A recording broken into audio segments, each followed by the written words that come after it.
I told you it'd be a short wait. We're back here with the 7 Series with the 420s. We're here on the grid, as you can see behind me. The cars looking like they're almost ready to go. The marshals here at Snetterton, a very astute bunch, I have to say. A big thank you to the marshals at every racetrack that we're at, always doing a fantastic job. You can see here they're just lining all the cars up, making sure everyone is in their right grid position. Can be a little bit tricky sometimes. See a few cars get pushed back ever so slightly sometimes when they overshoot.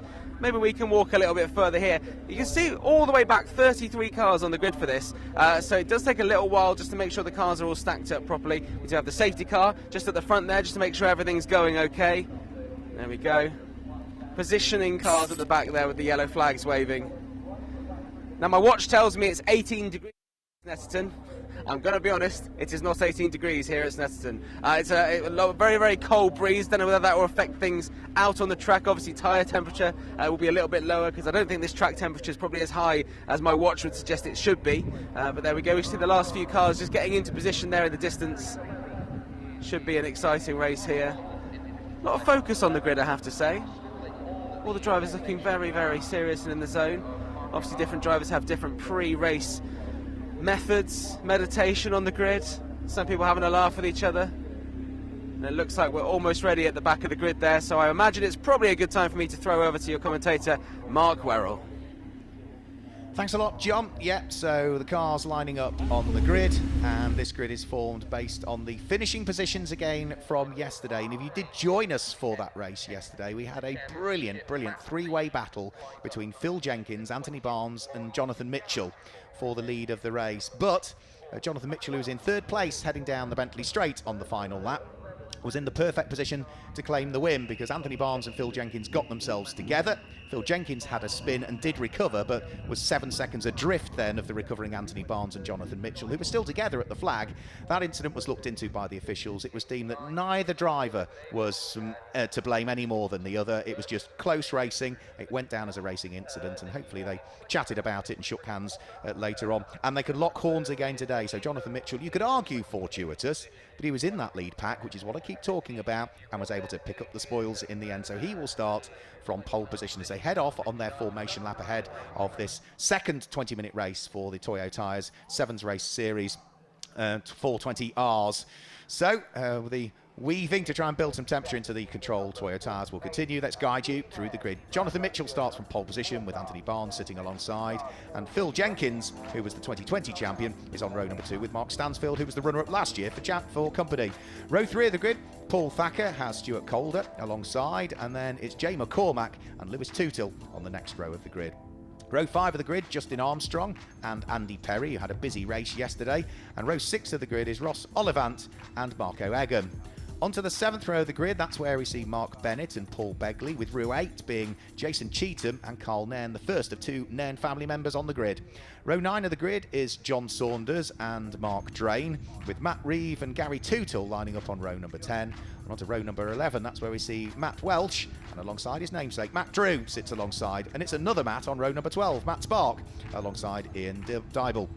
The 13th row of the grid, on the inside is Philip Nagel, sits on the inside of the 13th row of the grid, with Tim Burton on row number 14. It's Rick Potter and Ian Noble on row number 14 rather, and row number 15 is where we see Adrian Fernandez and Duncan Greenway, with Rob Good and Anthony Jaff there on the penultimate row of the grid, and off the back of the grid is Billy Nairn, the second member of the Nairn family, off the tail end of the field.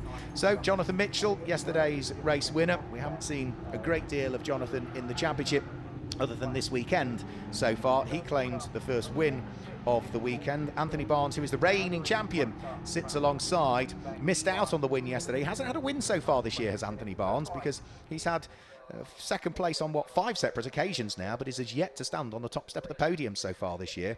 In stark contrast to Phil Jenkins, who finished 3rd yesterday in that final lap incident. Phil, so far this season, has had 8 wins so far this season, so has been going beautifully well. But again, it's all to do with making sure you're there about towards the end of the final lap, and see what you might be able to do either down the Bentley straight or on the sprint to the line. So stay in the lead pack is key. So colours then, Jonathan Mitchell is the light blue car on pole. Alongside is the burgundy and day-glow orange car, number 4 of Anthony Barnes. Row 2 of the grid, it's red and black for Phil Jenkins. Alongside, it's almost a browny black for Mark Stansfield, the man behind A&F Sprinklers, who are supporting our footage this weekend. He was runner-up in the series last year, by the way, Mark.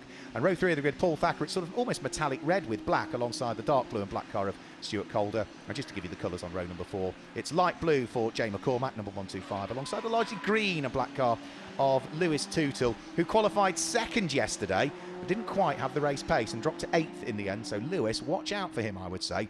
That number 32 car, the light green and black car from the 4th row of the grid, to see what he might be able to do. So they're starting to get themselves into neat 2x2 order for another rolling start. The scores from all championship rounds less 3 is what works out the championship tally at the end of the season. So you drop your 3 worst scores over the course of what is a busy 2022 championship season. So we're about to get the second of 3 races underway this weekend. Jonathan Mitchell and Anthony Barnes on the front row of the grid. The red lights are on the Grand Prix. 20 minutes of Toyo Tyres race series 420R is about to get underway. A few cars already, I think, starting to jink out of the pack to see whether they can just shuffle themselves into a better position for when the lights go out. But side by side up towards Richie's for the first time. Who is going to be leading? It is just going to be Jonathan Mitchell that leads, from Anthony Barnes in second place. Phil Jenkins slots through into third, but was trying to sneak up the inside of the number 4 car of Anthony Barnes. Has he been able to do it? No. Jenkins still sits there in third position as they head in towards the braking area for Wilson for the first time. Mark Stansfield tries the wider line going into Wilson, but then makes sure he covers off any advances from the cars behind to hang on to 4th position. I think everybody's safely through the first couple of corners at least. And right, there we go. Very, very sideways indeed. That's the number 66 car that Paul Thacker got together with, and I think also involved in that. Couldn't quite pick out who the second car was by the time they just been out of view. I think, unfortunately, it was Mark Stansfield possibly. So those cars that were 4th and 5th on the grid already sort of coming together. Mark Stansfield bearing the scars, and I think unfortunately in the background retiring is Paul Thacker. So Paul Thacker has retired on the run up towards Agostini. The whereabouts of the second car, Mark Stansfield, we'll have to wait and see, but the number 66 car, I'm afraid, Paul Thacker, out of the race early doors in this one, and a very frustrated spectator, whilst Jonathan Mitchell still leads the way from Anthony Barnes in second place, and the red car is Phil Jenkins, who's there in third position. They head on to the Bentley Straight for the first time. Now, in yesterday's race, we managed to squeeze 10 laps out of the race, the same as we did in the 1600s. These are slightly more powerful cars, 175 brake horsepower, 2-litre engines. But you think the cars only weigh 635 kilograms as a minimum weight, then it's the best part of 300 brake horsepower per tonne, if not a little bit more. Now, thankfully, we saw Paul Thacker moving the car out of harm's way, so there'll be no localised yellows at Agostini next time they head through there, fingers crossed. And I think other than that incident between Mark Stansfield and Paul Thacker, everybody else is still circulating at this stage, but the race leader is about to come over the start-finish line and complete the first lap of the race, with Anthony Barnes leading the way and Jonathan Mitchell punching the hole in the air for the cars that are queuing up behind him at this stage. Phil Jenkins looking to try and feed his way through into second position, and it's going to be Andy Perry, who's up from 10th on the grid, to be 4th at the end of the lap. Stuart Calder's there in 5th, Jay McCormack is 6th, but good lap from Andy Perry that. In fact, he's now up into 3rd position, so from where he started on the grid, what's that, 7 places gained so far. Round through the Wilson hairpin go the lead 4. Phil Jenkins, the man who has claimed this championship back in 2020 and is leading it coming into this weekend. He had a 25-point gap over Alec Kirby in the championship coming into this weekend. Well, Alex isn't here this weekend, so Phil is, fingers crossed, going to extend that further. Anthony Barnes probably up into 2nd place in the championship as a result of his exploits yesterday. But for the remainder of this race, again, as we saw in the 1600s, there'll be pack hunting, that's absolutely for sure. Try and stay in the lead packs, and that lead pack at the moment is the best part of 7 cars, isn't it? Now, Andy Perry here closing in on race leader Jonathan Mitchell, and yesterday's race winner, remember. So closing in, pushing hard, seeing what he might be able to do, and sorry, not Jonathan Mitchell, and it's Anthony Barnes that leads the race, but Jonathan Mitchell in 2nd place, and that's where Andy Perry is beginning to close in. Now, should be able to pick up the toe of the light blue car that lies ahead of him. Jinks out from behind. Here comes Phil Jenkins as well, trying to carve his way through. Is he going to gain a place? No, he locks the brakes because he knows he's not quite going to sneak up the inside of Andy Perry heading in towards Brundle or Nelson. So the top 4 remain as they were at this stage.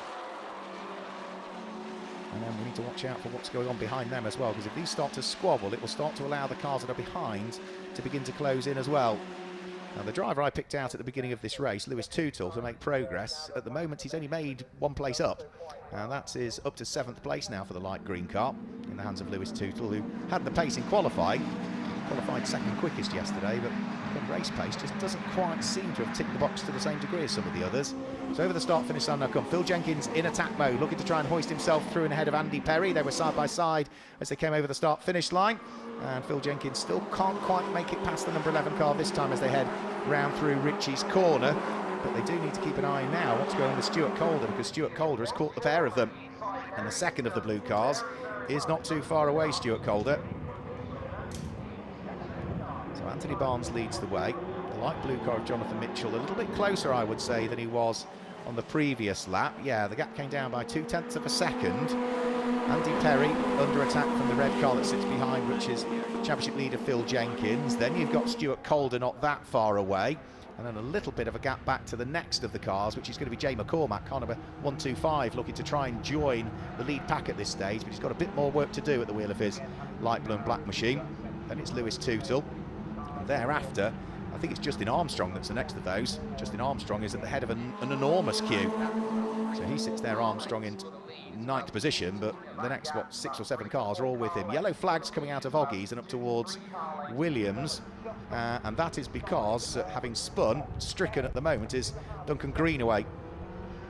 So he's had a spin down the straight, and we've Agostini was where that spin was. There must be waved yellow flags elsewhere, because on the exit of Williams we've got dust in the background and double waved yellows.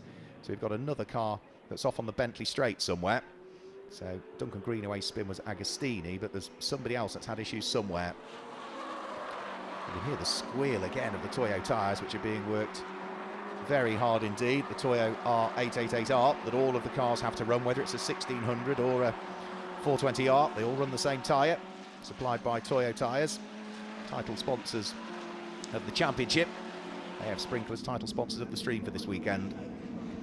So this is lap number 3 that's about to be completed. Now, Mark Stansfield, do you remember he was tangled up in that incident on the first lap that forced the retirement of Paul Thacker? Well, clearly no problems with his car, because Mark Stansfield had set the fastest lap of the race. That has just been bettered by the car in 6th position this time through, car number 125, Jay McCormack, who is now looking to try and squeeze his way through. Now there is Mark Stansfield, the number 19 car, having lost the nose cone of the car in the incident, working his way through the order.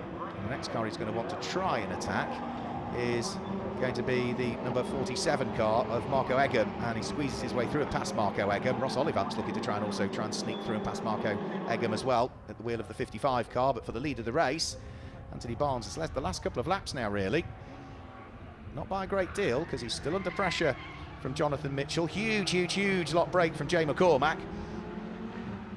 That might have flat spotted the wheel. It was the unloaded wheel, so there wasn't much weight transfer through it, but just needs to be careful there, Jay McCormack, because he doesn't want to flat spot his Toyos. Otherwise that's going to make the car incredibly difficult to drive for the remainder of the race. For the lead of the race, they're all starting to get themselves together again, aren't they? Anthony Barnes still leading the way, Jonathan Mitchell in the blue car in 2nd, then it's Phil Jenkins, followed by the number 11 car in the hands of Andy Perry. Andy Perry has got not that far behind him Stuart Calder and Jay McCormack. So top 6 pretty much together. Anthony Barnes punching a hole in the air for Jonathan Mitchell. Is Jonathan going to go through to take up the lead of the race? Yes, he does. Sweeps his way around the outside at Brundle, which means that he's already leading by the time they get towards Nelson. So Jonathan Mitchell, for the moment, picks up the lead of the race with 12 minutes remaining. And Anthony Barnes, who is the reigning champion at the wheel of that number 4 car, down into 2nd place. Anthony Barnes, the reigning champion. He's got the former champion sitting right behind him by virtue of Phil Jenkins. Remember, it was these 3 cars that were fighting tooth and nail for victory yesterday, before Anthony Barnes in 2nd place and Phil Jenkins in 3rd sort of tripped over each other, heading towards Brundle and Nelson on the final lap of the race, which gave our current race leader. The win yesterday, Jonathan Mitchell, but he's not going to be the current race leader for much longer because Anthony Barnes gets the toe, draws himself alongside, should be ahead by the time they get towards Richie's corner, or is he? Because Phil Jenkins also sneaks through as well, so Jonathan Mitchell from first down to third, and a new fastest lap of the race for Phil Jenkins that time through with the toe. 2 minutes 3.890, 2 minutes 3.890. Now, John Jackson on the grid was talking about it feeling slightly colder than his watch was suggesting. Well, it's slightly colder than yesterday, and that lap time that's just been popped in was over half a second quicker than the fastest lap we had in yesterday's race, which was set by Anthony Barnes as a 2 minute 4.4. So the lower temperatures are helping the cars. Means that the tyres are in the sweet spot ever more, the Toyo tyres that they all run. But for Anthony Barnes, he's not getting away still. We've still got this train of, 6 cars for the lead of the race, being headed by Anthony Barnes, and at the tail end of the train was, as they came over the start-finish line, car number 125, Jay McCormack. So round through Oggies, up towards Williams again. Important corner. Punch the car as quickly as you can out of the corner. Shift up through the 6-speed Sadev sequential gearbox that all of these cars have got.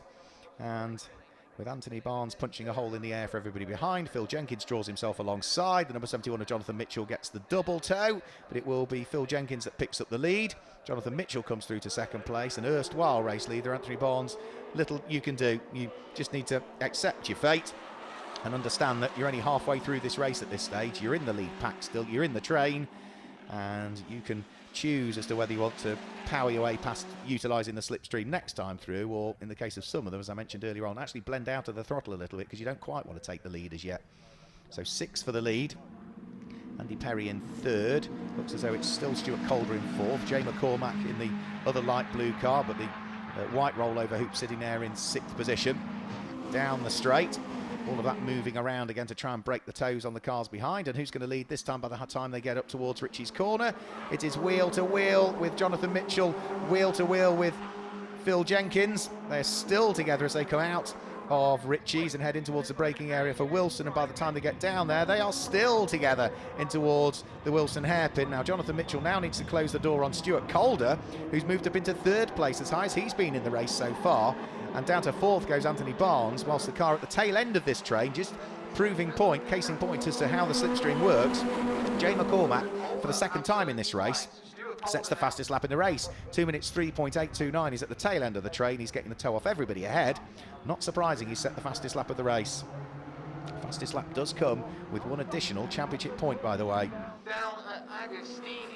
So up towards Hamilton. They are now on lap number 5. Completed lap number 5. They're on lap number 6. So we are past halfway point in this race now. We've got 6 for the lead of the race. Mark Stansfield is now up into 7th place. So the car that had those problems in the early stages is now up into 7th place. He got past Lewis Tootle on the previous lap. So despite the fact he's got no nose cone and was involved in the turn 3 skirmish on lap 1, still pushing hard is Mark Stansfield. And pushing hard are all 6 of these for the lead of the race, up towards Brundle and Nelson. And we're going to see Stuart Calder go through into 2nd place. Here are we. Phil Jenkins needs to be careful. He runs out a little bit wide and is just about going to hang on to it, or is he? Yes, he does, as they head through the bomb hole. So Stuart Calder, number 82, couldn't quite unlock the door to 2nd place. We've got Anthony Barnes behind and Andy Perry, and then Jay McCormack as well. But for the lead of the race this time out of Murray's, it is Jonathan Mitchell. But I suspect by the time he gets up towards Richie's corner, what was the lead of the race may well be possibly down to 3rd or something. Mark Stansfield has lost the place again by the look of things. Lewis Tootle, who he'd got through and ahead, has come back past him on that lap. And as they head over the start-finish line, Mark Stansfield is trying to return the favour again up towards the braking area for Richie's corner. So yeah, through he goes. Mark Stansfield again, looking rather battered, but he's certainly pushing hard still. So up towards Wilson. Phil Jenkins decides he wants to pick up the lead of the race currently. which means that Jonathan Mitchell is back down into second place, was leading as they came over the line. Anthony Barnes is still there in third place. Stuart Calder, Andy Perry was a little bit sideways mid-corner there at the wheel of the number 11 car. That will slow his exit speed and will give Jay McCormack the opportunity to see if he can pull himself alongside. Well, he has got himself alongside, but he's on the outside line heading up towards Agostini, so don't think we're going to have a change for 5th and 6th place. Indeed, no, we don't. Jay McCormack, not a great deal he could do about that. Whilst it was a slower exit for the number 11 car of Andy Perry, it was just sufficient enough to keep his nose ahead and hang on to 5th place. And elsewhere down through the order, more good fights going on as well by the look of things. That is Ian Dival, who is involved in a great little fight. And that's going to be for something like 19th, 20th, 21st and 22nd position, I think that will be. So it's the number 62 car, is it? No. It's the 68, there we go, 68 car that's there, which is, yeah, Ian Dival, who is involved in a great fight. Now there is Billy Nairn, as clearly Billy's had a problem, I'm afraid. That is Billy heading in towards the pit lane area and retirement, which I think so far over the 2 races, that will be our sole retirement we've seen in the 420s, other than earlier on in this race with poor old Paul Thacker getting involved in that skirmish on lap 1. It's been a very low rate of attrition so far, which is good to see. There goes the number 89 car, that's Philip Nagel. 2 cars very similarly liveried in the Caterhams. Philip Nagel's car, very similar colour to John Saunders, difficult to pick out the pair of them. But Anthony Barnes goes back to the lead of the race by the look of things, sweeps his way around the outside of Phil Jenkins.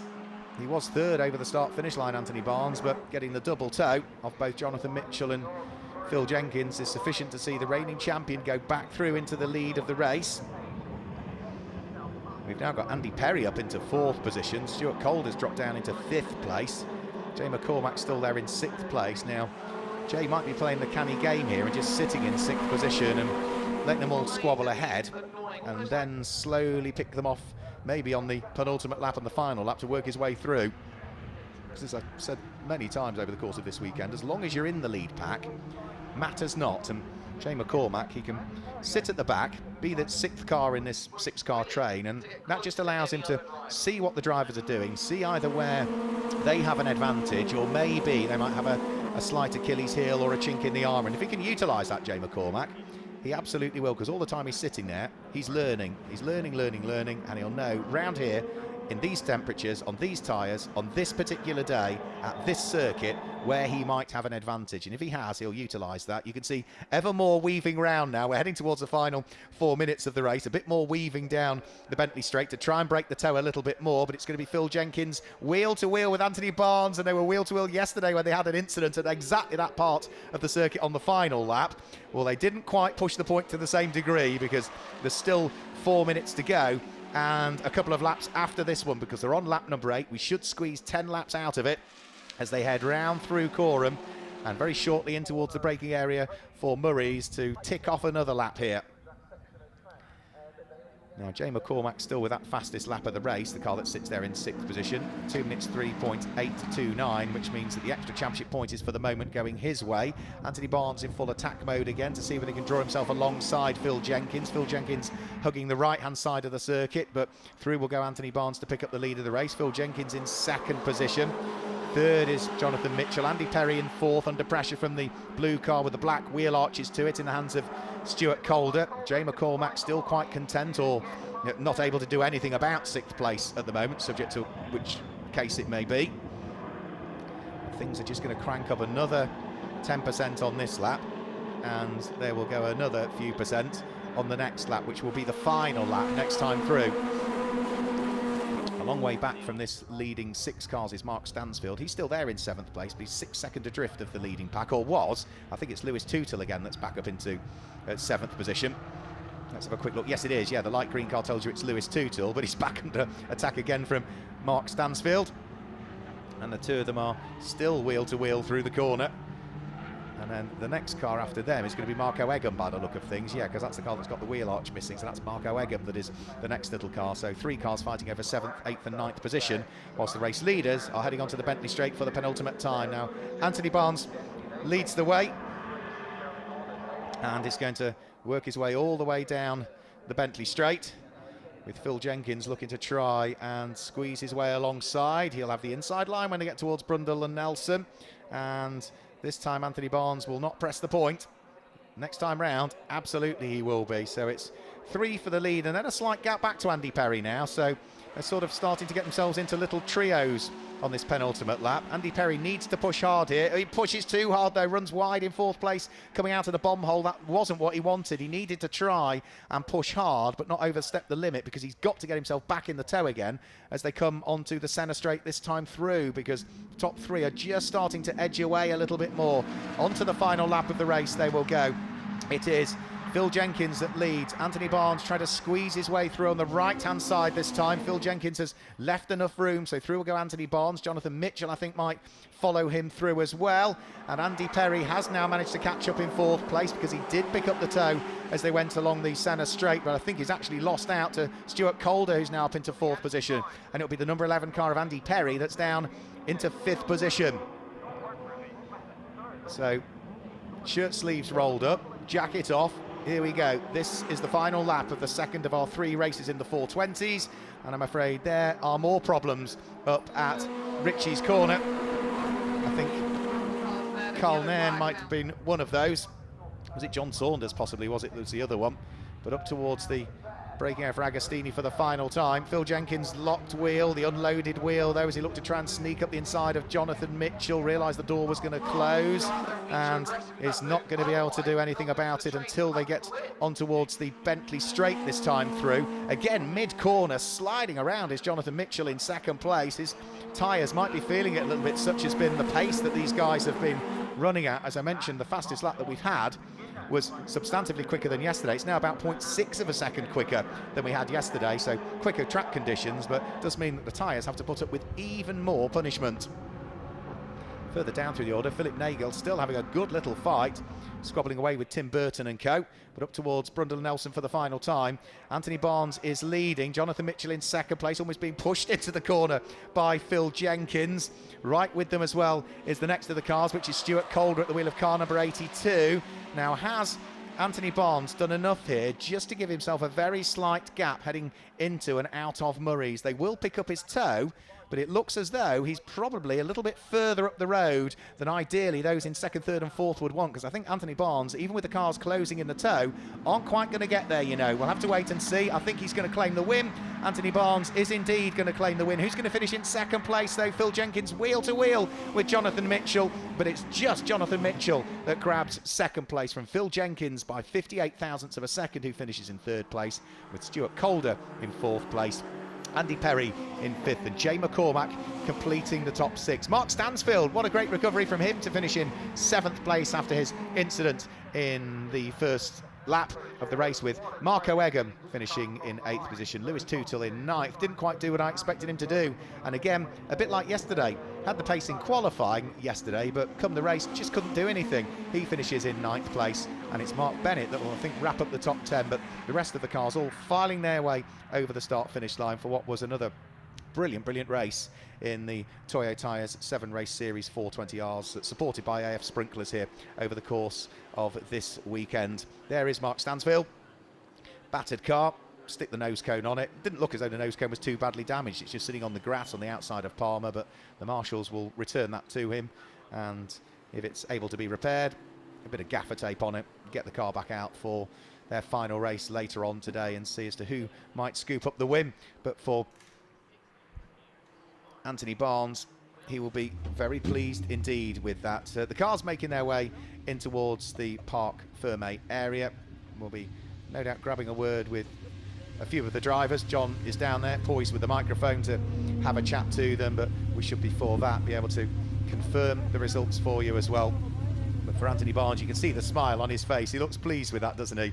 Really pleased with the way that the race went for him. Just didn't really make a mistake. He was involved in an incident on the last lap yesterday, and the Team Parker prepared car in the hands of the reigning champion has just claimed its first win of the season. Let's confirm the results for you then for the second of our 420R races. The win went the way of Anthony Barnes, with Jonathan Mitchell in second place and Phil Jenkins finished in third. It was Stuart Calder, Andy Perry and Jay McCormack that were fourth, fifth and sixth. Mark Stansfield recovered from the lap 1 incident to finish in seventh place ahead of Marco Egham, who was eighth.